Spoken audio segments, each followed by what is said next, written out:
Greetings. This is Ani Asar, the reincarnation of Ani the scribe, with an angelic message, an inner light primer, signs you are in touch with your higher self.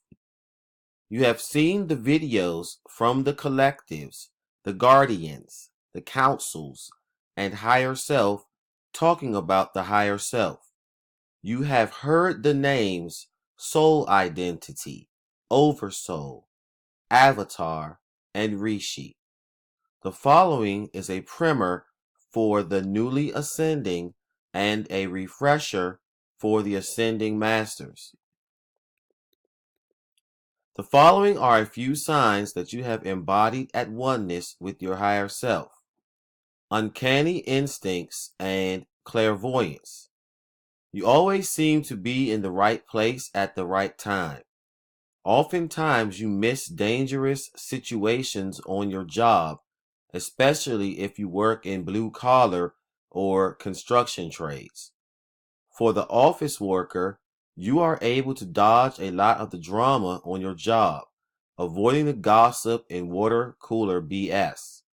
You also avoid drama in your social life because you can sense that something or someone is not right, as the old folks say.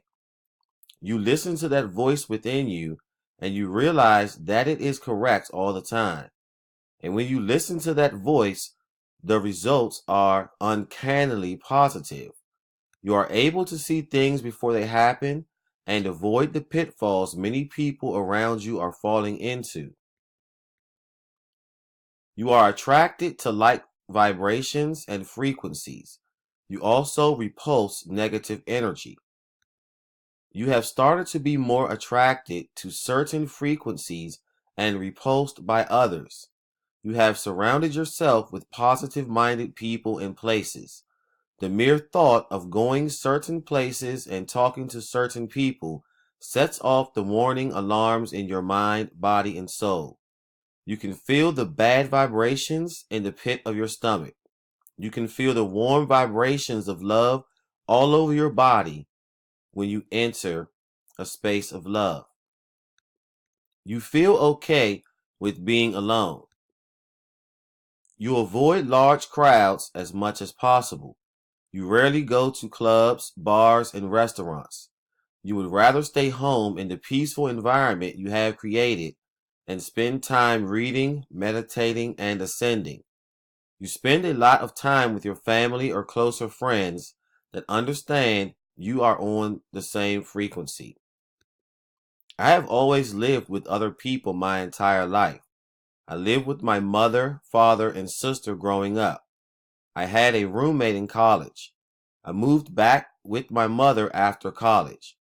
I moved out with my future wife after that, and I currently live with her and our 3 children. Having any alone time is precious with so many people grabbing for attention all the time. When I am alone, I have time to connect with my higher selves, and it is a more peaceful experience than being in the stress of working in the school system and helping to run a busy household. Be sure to make time to be alone with your higher selves and communicate with them through deep meditation. Talking to yourself. At times, you speak out loud to yourself. In education, we call that the think aloud. You pray aloud, say mantras aloud, and read aloud. You feel at peace with speaking aloud to yourself, and you have no problem waiting on your higher self to give you answers to your think aloud queries while you are in deep meditation. From the time I was a child, I always talked to myself a lot. My sister used to tease me all the time and ask me who I was talking to. Normally, I would stumble through some stupid lie.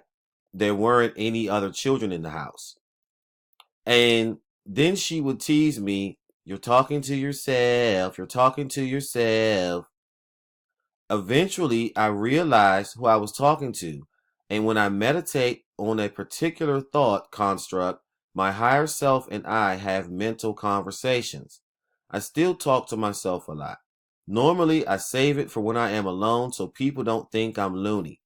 My teenage daughter talks to herself a lot as well. I asked her who she was talking to, and she said that she was just thinking out loud. I explained to her that she is speaking to her higher selves and that she should reach out to them.